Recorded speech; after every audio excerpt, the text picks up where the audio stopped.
So మేమైతే ride start చేసాము, చూస్తున్నారు కదా మనంతా కూడా రైడర్స్ వెళ్తున్నారు. టీవీఎస్ జాకెట్స్ అయితే రైడర్స్ అంతా వేసుకున్నారు. ఎందుకు అనుకుంటున్నారా?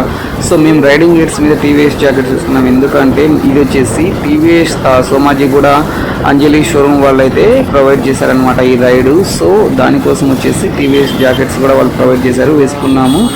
సో చూడండి మన రైడర్స్ అంతా కూడా వెళ్తున్నారు. చలో మనం కూడా వెళ్తున్నాం అన్నమాట. సో అందరం కూడా ఒక సింగిల్ లైన్ ఫామ్లో వెళ్తున్నాము. సో మనకి గైడ్ చేయడానికి అందులో రైడర్స్ ఉంటారు, ఆల్రెడీ ఎక్స్పీరియన్స్డ్ రైడర్స్. సో వాళ్ళు గైడ్ చేస్తారు, ఎక్కడ స్లో అవ్వాలి, ఎక్కడ స్పీడ్ అవ్వాలి అని కొన్ని సైన్స్ అయితే ప్రొవైడ్ చేస్తారు. సో దాన్ని బట్టి మనం ఫాలో అయిపోవాలన్నమాట.